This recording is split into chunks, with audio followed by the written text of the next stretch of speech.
They call August the dog days of summer for a good reason. It's so warm that it's just nice to sit in the shade. Let's rock a little bit. Oh yeah, can you feel it with me? I love a porch swing.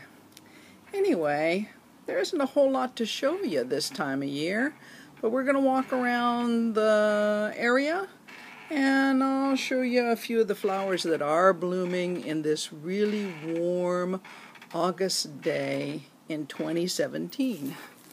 So, first off, we have to show off the Rose of Sharon. This is a beautiful, beautiful plant. It reminds me of the hibiscus that used to be outside my window when I was a kid down in California. And then right next to it is the Japanese anemone, which is pretty good size. Both of them are pretty good sized. I'll back up here a little bit so you can see them all. And the Rose of Sharon likes being underneath the willow, and so does the Japanese anemone. You just watered, so everything's feeling kind of fresh and nice in the garden. We did a little cleanup yesterday in the cool of the morning. Amos and I did. Put some water in the bird baths for everybody. Gonna head over here. You can see that the butterfly bush is blooming just a little bit, and the wisteria is doing a third bloom. I don't know if you can see that or not. Rudbeckia down there below it, or echinacea. I think that one's an echinacea. And then the columbines are all finished. They were done. Pretty soon we'll cut them down, but they'll be back next year, which is nice. But all the grasses are going crazy right now. This is the one that I planted last year behind the pond, and it's going to turn kind of a pink color when it blooms. This one, the Montana, or was it Missouri? I think it's Missouri grass, is blooming already. The one against the wall here got some abuse. In fact, everything along here got some abuse because I had those 4 windows all replaced, which is a really nice view out to the garden, but because they have a flower bed below them, they got tromped on a little bit. But they'll come back next year. That's the nice thing about perennials, as long as you don't break the crown. But look at that beautiful zebra grass behind the pond. Just lovely. And the corkscrew willows have done exactly what I wanted them to do. They're shielding our view to the storage unit in the back. And look how big the mock orange got. Every time I cut on it, it thinks I'm going to kill it, I think. Let's give us a little view back that way to the shade garden. Yep. Nice going. Now, there's another butterfly bush out there. They're considered invasive species now in our area, so I can't plant anymore, but I can keep what I've got. Let's go out here and look.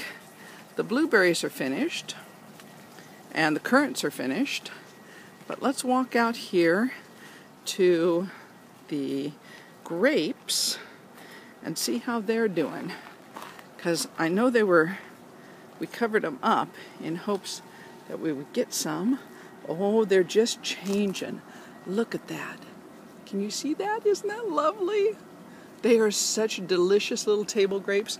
They're from an old homestead in Corvallis. The lady gave me the start for the plants, so I honestly don't know what kind of grape they are.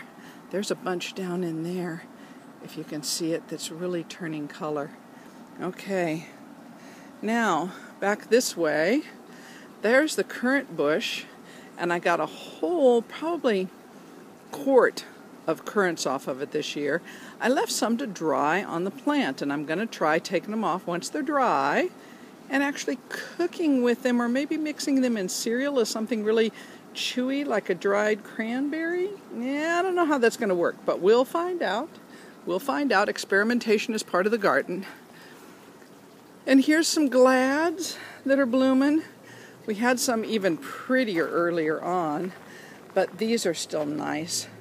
purple one, Stellodora down here at its feet, some Crocosmias that are doing well. Unfortunately, that bed over there that I planted with Crocosmias so that I could actually pick them, the freeze, I guess, got to them. I don't know. We had 3 real hard freezes this past winter, and I had very, very few of them come up, which is very sad because there were lots of them and they were multicolored. But look at that. Isn't that gorgeous? Let me see if I can bring it into focus for you. There you go. And then down here with the little Crocosmias, which are just lovely little things. Let's see if we can get one front on. There's a lot of them that are got their little heads bent over. Yeah, well, you get the idea. Here we go. How about that one? There you are. Okay. And the plum tree did a wonderful job this year. We got so many plums on it that we had to give them away. And here is the gray oatgrass blooming. Buffalo grass, maybe? Oatgrass, I think. And then back here in the corner, something I always like is bellflowers. Real pretty little guys. Not much to them, but nice. Nice, nice. Okay. Oh, and this is the clerodendron tree. And the clerodendron has these extremely fragrant blooms on it, which smell like plumeria. If you've ever been to Hawaii and smelled that plant, that flower. Once the blooms die off, hopefully I'll get a good picture for you of the berries, which are a turquoise color. They almost look fake. We've got the azalea here, which has a little bit of moss, mold on it, which I need to get a hold of. But all of the fuchsias came back, even though they had, there's the ballerina, even though they had all totally died back to the ground. And there's the red. And then, of course, Mrs. Popple down here. She's my pride and joy. She faces that east wind and she says, I don't care, I'm going to bloom anyway. So there you go. And let's walk on back this way. Still, I think I've decided that this blank area here, where I took the apple tree out and it's trying to grow back, but hey, we can get that under control. I think I'm going to put more daylilies in here. I know some of you are like groaning, but daylilies are easy to care for, and they'll give the circulation to the plum tree that it needs, the air circulation. And I think that's the reason the plum tree did better, is because I took the apple tree out and it could get that really good air circulation going. So let's walk on back this way. Oh, here's the sweet peas, always one of my favorites. Come up every year, all over the garden. I pull them out in numerous places, but they are pretty. And the Mexican feathergrass. Unfortunately, somebody stepped in the middle of the blue fescue when they were doing the windows, so I don't know if it will come back or not. And some feverfew blooming there at the base of one of the grasses. I forgot to point that out earlier. Let's go back around this way and we'll go in the Moroccan room, which is one of my favorite places to be this time of year because it's always cool. It's always a nice breeze. And I sit out here and read and write.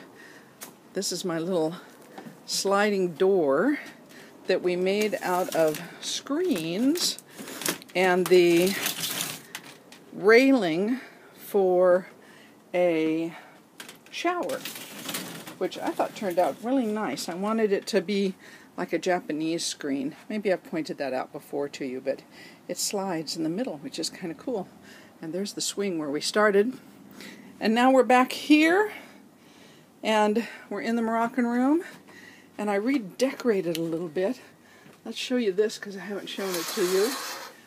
I wanted to be able to sit in this chair and not have to look into the living room and the dining room. So put this curtain up, and it blocks the view to the sliding glass door, and then a chair here, and a chair here, and the chair I'm in, and the table in between, this is the one on my DIY project that was the top of the fire pit that Geraldine and I made. And you can see my 2 new books that I'm proofreading. These are out on pre-sale now. I'll do a little advertisement for myself. Out on pre-sale now. They're the 4th and 5th books in the Shifting Books of the Twin City series, and they're currently half price until October the 1st. And I think they're some of the best stuff that I've written so far. And on top of that, they're half price. I think I said that already. Oh well, forgive me. You know, I'm getting old. And then inside, I redecorated a little bit in here, which will just gaze through the beads. I put the couch in here with the chair and the table beside it. So relax this August. Take a deep breath. Read a good book. Enjoy the last of the dog days of summer. And we will see you again in September.